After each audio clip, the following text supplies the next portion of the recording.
அஸ்ஸலாமு அலைக்கும். அன்றைக்கி வந்து ஐஸ்கிரீம் வீடியோ ஒன்று போட்டிருந்தேன். அது வந்து தெளிவான வீடியோவாக நான் போடவே இல்லை. இந்த வாட்டி தெளிவான வீடியோ போடுறேன். டிஃப்ரெண்ட் ஐஸ்கிரீம் தான். பால் பாட்டி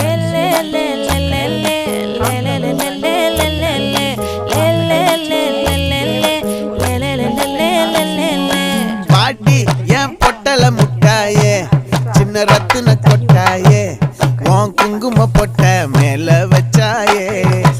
ஆடா என் அம்புலி மச்சானே, என்ன அம்புல தச்சானே, என்ன கட்டி பிடிச்சு வச்சானே. ஊரில் கண்டதும் இல்ல யாரும் ஒன்னாட்டம், பாரி தந்ததும் இல்ல இந்த கண்ணாட்டம். ஜோடி கட்டுனதில்ல யாரும் ஒன்னாட்டம், கோடி தந்திர உண்டு நள்ளிரவு விடியும் மட்டும்.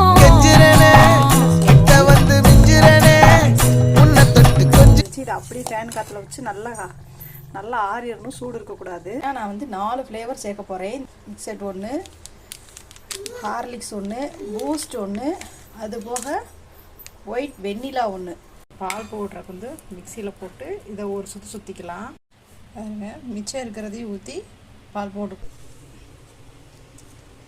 1 2 3 4 ஃப்ளேவருக்கு வந்து இந்த பூஸ்ட்டை வந்து நம்ம மிக்ஸ் பண்ணிக்கலாம். 3வது ஃப்ளேவருக்கு ரோஸ் மில்க் ஆட் பண்ணுறேன். கொஞ்சம் வெண்ணிலா எசன்ஸ் ஊற்றிட்டு இதையும் கொஞ்சம் கலக்கி விட்டுக்கோங்க. இந்த மாதிரி ஒரு கண்டெய்னர் எடுத்துக்கோங்க. ரோஸ் மில்க் ஆட் பண்ணிக்கலாம், பூஸ்ட்டை ஆட் பண்ணிக்கலாம்.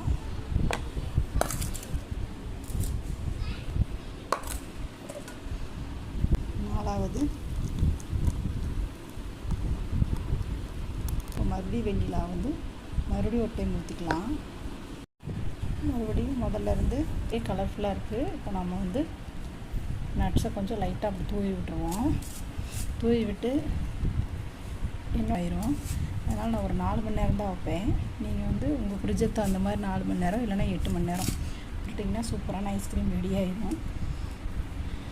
இதை வந்து நாம் பாருங்கள், நான் ஸ்டோர் பண்ணிட்டேன். சூப்பராக இருக்கும் இந்த ஃப்ளேவரு. ஒரு டைம் ட்ரை பண்ணி பாருங்கள். ஒரு 4 மணி நேரம் கழிச்சு நாம் 4 மணி நேரம் ஆயிடுச்சு. ஐஸ்கிரீம் வந்து எவ்வளோ சூப்பராக வந்து ரெடி ஆகிருக்குதுன்னு பாருங்கள். எல்லா ஃப்ளேவருமே வந்து கலந்து உங்களுக்கு மிக்ஸ் ஆகி வரும்போது அதோடய டேஸ்ட் வந்து செமையாக இருக்கும். நான் பாருங்கள், இன்னும் கொஞ்சம் கூலிங் கம்மியாகணும். ஆனால் செமையாக வந்திருக்குது ஐஸ்கிரீமு. என்னோடய வீடியோ உங்களுக்கு பிடிச்சிருந்தா கண்டிப்பாக லைக் பண்ணுங்கள், ஷேர் பண்ணுங்கள், மறக்காமல் சப்ஸ்கிரைப் பண்ணுங்கள். தேங்க்யூ.